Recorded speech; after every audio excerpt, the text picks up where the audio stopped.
Welcome to the Haven Hubcast, a place to learn what business leaders, owners, and professionals are doing to navigate and grow in today's market.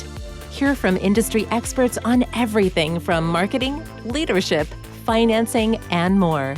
Brought to you by Haven, a co-working space where you can connect, create, and get stuff done.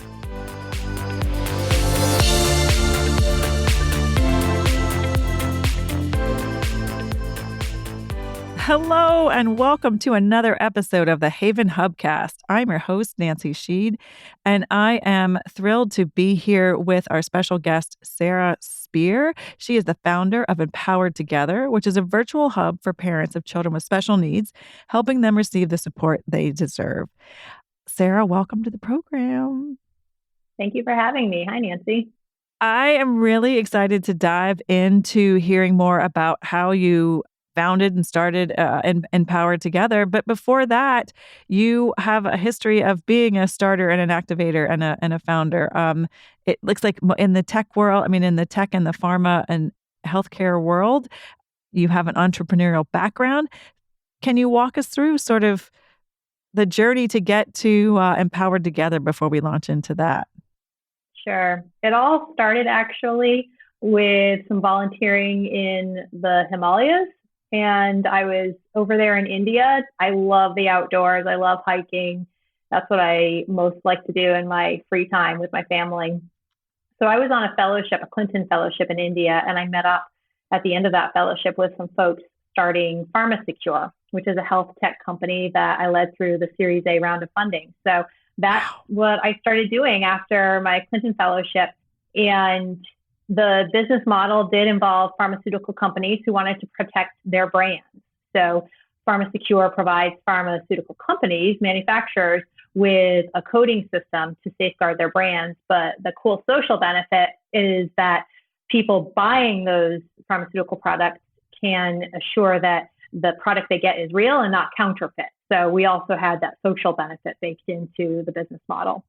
Wow. Okay. Go hiking in the Himalayas and you never know where it might lead you. You never know where it might lead you. And can I just ask, is that experience, was that your background before you went on your trek to the Himalayas? Were you focused on being in the startup world or in the pharmaceutical medical, how did you, or was it just being at the right place at the right time with the right skill set and right interest?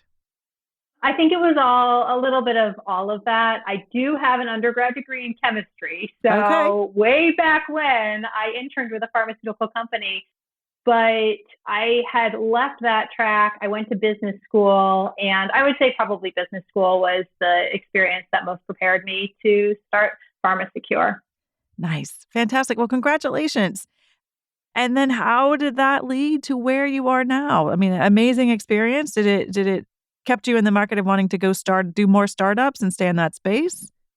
Yeah, definitely wanting to remain in the startup space. I also built Arch Grants based in St. Louis. I was their first executive director, and as a result, mentored a lot of startups that received the grants from that organization. And as I got to see what so many people were building, I was getting that itch again. I wanted to build myself. It was something I knew that I enjoyed doing, and it was hard to just sit on the sidelines and be coaching people through it. I really wanted to get that adrenaline rush of building something myself again. Before that, I did spend some time in a nonprofit. So everything that I've done has had something of a social mission tied to it. That's really the red thread, or crimson thread throughout all of my experiences. And once again, Empowered Together is no different in providing support for parents with kids with special needs. I love that. So fast forward to present tense. Welcome, and you're here in Connecticut now. Yeah. The Empowered Together program was something very close to your heart and close to your family. Would you mind sharing sort of, where relevant, how this became something that was part of your life literally every day? Yeah, there were so many things that I never could have predicted as a child. Like, I never would have thought I'd have a child with special needs. The internet wasn't really in much existence when I was a child, and Empowered Together is entirely virtual.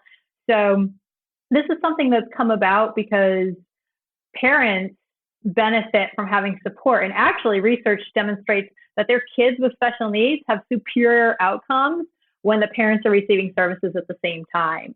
And we've got 31 million households in the US that have at least one child with special needs. So there's just a growing awareness around this community, and also the platforms that make it possible for people to interact online and provide virtual support to somebody who may not be co-located, but is still walking through a similar journey as a parent of a kid with special needs. Wow, I love the community aspect of this, and can share from my own personal experience feeling very alone 15 years ago, feeling like I didn't know who to turn to, feeling like I didn't even know all the words that were being used or told to me after an assessment. And I felt like I needed to have a translator, right? Explain to me what this means. How does that translate for, you know, how it affects my child? And how does it also affect their operating in the world? And how does it affect their trying to learn in very, very, very, very, very traditional modes of school, as it were? So I wish that there had been an Empowered Together around back in the day, even just to know that, I think that the value of knowing you're not alone is huge. What does Empowered Together look like, now? I mean, I want to hear about what you're doing as the founder, but a little bit more about what it looks like. Is it a membership? Is it a community? Is it a, social network? How does it work? Yeah, it's a great question as well, because if you go to our landing page, empoweredtogether.us, you see information, but the community is behind a login that's only accessible to parents and primary caregivers of people with special needs. So the average layperson can't actually see what we're doing. And that was intentionally designed because we're talking about private issues and things very close to our hearts. And by knowing that we're in a community of our peers that is peer-led by people who also are parenting kids with special needs, it just makes it a psychologically safe space for parents to come. So they get that emotional support, but then they also get tactical support and some very practical resources, a database where they can go to find certain specialists.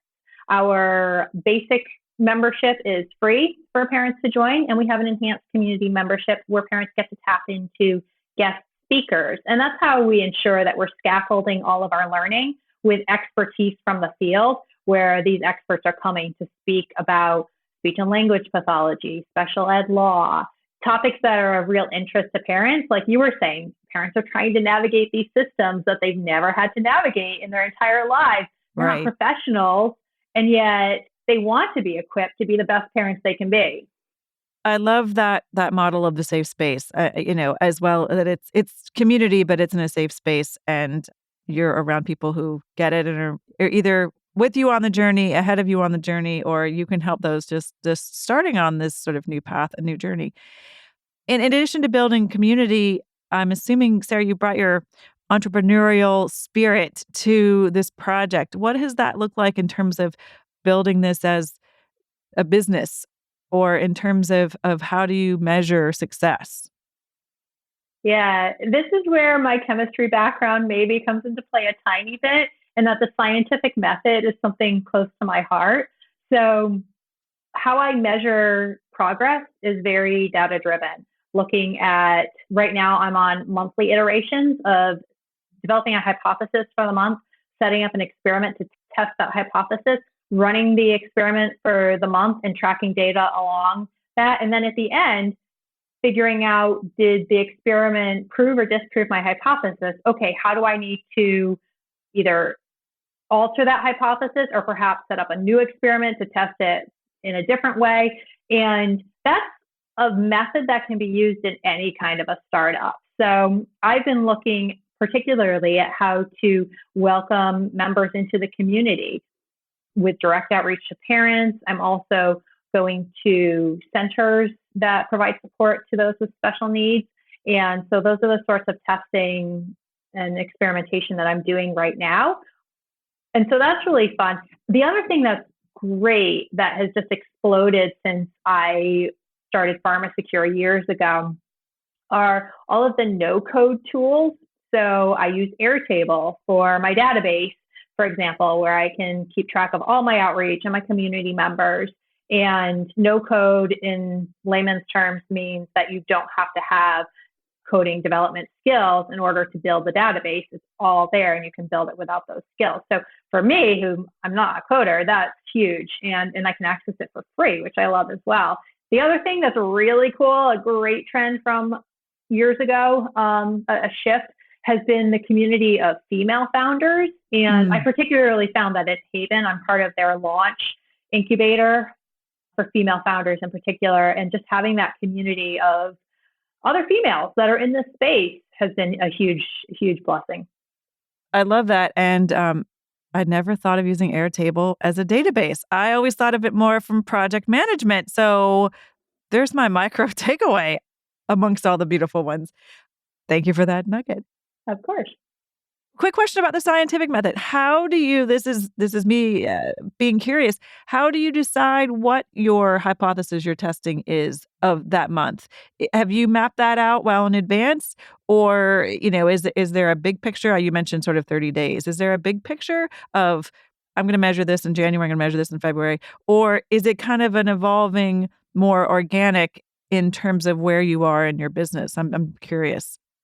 Yeah, right now I'm on a month by month iteration, but the model can be employed in any way somebody wants to. So it could be a longer length of time, it could be shorter, it could be, I'm looking at business growth, but so many different things could be measured in this way. People could experiment around engagement with their users, traction with vendors.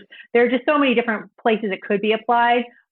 But for my purposes right now, as I'm growing the business, I'm applying it to business development. Nice. Thank you for explaining that. In your world, from sort of your vantage point as the founder, and in terms of, you mentioned scaffolding earlier, and continuing to deliver the best, the most resourceful, the most reliable information, what are you seeing, Sarah, in your world that's exciting or interesting, or that people should be, thinking about for special needs or even beyond special needs? Like what's sort of, something that like, I wish people knew more about this. What's going on in that space for you?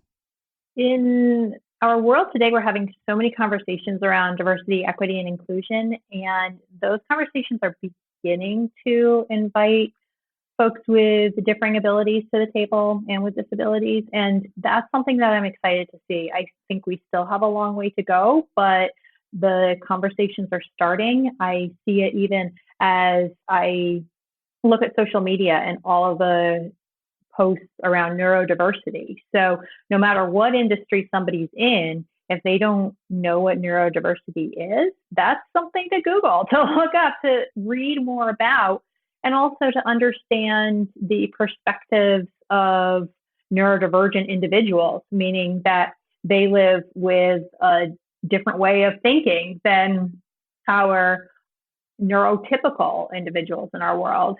And it's just something that I think is good for people to educate themselves on right now, because it's going to be language that you hear more and more as companies are looking to hire neurodivergent individuals, people that think differently from maybe the traditional manager, and can really push our businesses forward by having a broad spectrum of ways of interacting with and thinking about the world we live in.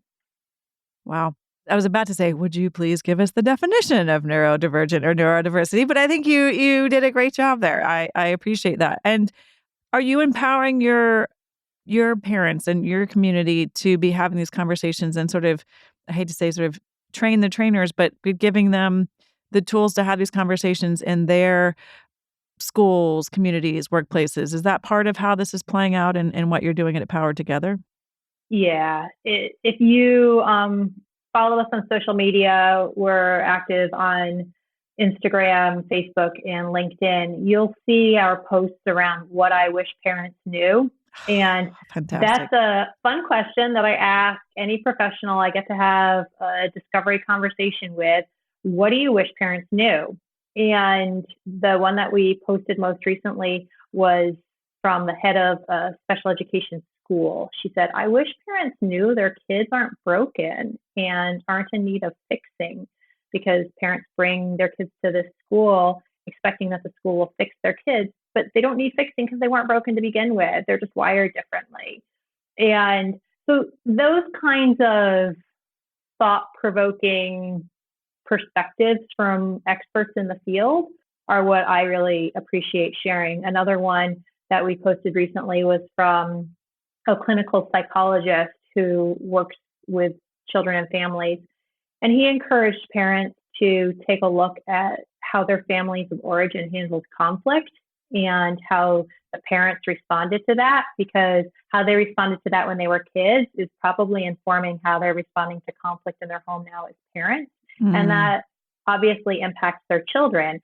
So from his lens of counseling and therapy with families, he's seeing this trend rising up. So those are small ways that we begin the conversation around how we can appreciate differences and think about, as parents too, what we're bringing to the table. We piloted an intensive this last summer, and one of the first things we did was a parent reflection where parents took a look at what they value as parents and then looked at what their system of support looked like for their kids and figured out what in that system of support was aligned with the parents' values, what maybe wasn't, what was working, what wasn't, what needed some tweaking. And so for people to just start thinking about this in new ways is something I get really excited about, which is why Empowered Together is probably the best kind of community for somebody who's got an open mindset, who is curious and willing to think differently about things, because that's something that is baked into the way that we operate with one another. I love the holistic approach. Do you know what I mean? It's not linear in any way, shape, or form. It is very much I wouldn't even say circular. It is an ongoing, ever evolving sort of dynamic. Ooh, I'm going to jump in because there was one more thing that you just said that made me think about the scientific method and another value that we have in our community, that any steps we're taking are progress. So we may learn that something didn't work, that a therapy didn't work, but that's progress because now we know that didn't work. Or I may figure out with my hypothesis that it was disproved this way of business development isn't working, but that's progress. So we celebrate any kind of progress within our community of figuring out something that doesn't work, as well as figuring out something that does work, so that we're continuing to encourage and motivate one another. I love that. I have this visual of, again, it's not linear, or it's 2 steps forward, 1 step sideways, another step backwards, or cut a corner, and then maybe you actually spin around. And, we're working to get to wherever it is. But part of it is, again, I think the journey, but the community you've created to be on the journey together sounds extremely powerful. You mentioned female founders, Sarah. So there's a lovely segue into Haven, and thank you so much for the work you're doing with the launch program. Tell me, how did Haven come into your world, and how are you coming into Haven's world? I've been advised by somebody at the Connecticut Small Business Development Center for half a year now, and she first mentioned Haven to me. She said, if I lived closer, I'd be there every day. And then when they opened up applications for their current launch incubator, I applied and was accepted. And as part of that, I also have a membership here at Haven. It's a place that I come because otherwise I'm working at home, and I get to come here. I get to chat with other founders who are working on cool things. One of the other ladies in the launch program is here today, and I'm going to take a look at her pitch deck and probably share mine with her. And so to be in a place where there are other entrepreneurs and also female entrepreneurs, just because there's something special about that connection, I think that we can form, is really powerful. Like, I can give her feedback in a way that she's probably more likely to receive it. And similarly, she'll be able to give me feedback on my pitch and make me better at what I'm doing. And so that idea of iron sharpening iron, in a sense of us becoming better entrepreneurs because of whom we're surrounding ourselves with here at Haven, is something that I love. I love that lens. It's a specific vision of the community that Haven has beyond just the general community of, the physical space, wonderful people. I love to hear through that lens of a founder or the incubator model that I know has been very exciting and recently launched. Sarah, thank you for sharing your time and your story. And I mean, I want to say vision and mission for a more inclusive, thoughtful world. if people are interested, who are you looking for, or who should be looking for, not should, who you mentioned open-minded, curious people for Empowered Together. Yeah. Who are the type people you'd love to connect with, and or how do people find you? Yeah. Our website, empoweredtogether.us, is the first place to start, particularly for parents of kids with special needs. That's where you can request to join the community. Like I said, it's free, but you do have to request to join just to ensure that you're a parent or primary caregiver of someone with special needs. We have parents everywhere, from parents of infants to parents of adults, who now are using their experiences to give back to the community of parents, especially those with younger kids now. And so I'm looking for parents. Even if you have friends who have somebody with special needs, you can even suggest. Oftentimes, I think we're looking for ways to help people, but you never quite know what to do if Right. you've got a friend with a child with special needs. This could be a really easy way to say, hey, I just heard about this. I don't know if you'd be interested or not, but I just figured I'd share it, and you can decide if it's for you. And then I'm also looking for relationships and introductions to centers that serve special needs populations. So if anybody has that kind of a connection, I would love them to reach out to me. And they can also, like I said, find us on LinkedIn, Instagram, and Facebook primarily. So I think those links will be in the show notes. Perfect. We will put those in the show notes. Sarah, thank you again for your time. I'm just sort of a little lighter knowing that you're in the world doing the work you're doing, and I'm very grateful to Haven for helping us make this connection. Thank you for your time. I love it. Thank you so much, Nancy. Thanks for listening to the Haven Hubcast, a place to learn what business leaders and owners are doing to navigate and grow in today's market. Please leave a review on Apple Podcasts and subscribe on your favorite podcast app. Haven is a co-working space and virtual community located in the heart of Fairfield County, Connecticut. Haven is a hub for business owners and professionals to connect, create, and get stuff done. Find out more about the Haven community online at haven.com. That's HAYVN.com. Haven Hubcast is produced by Sound Advice Strategies.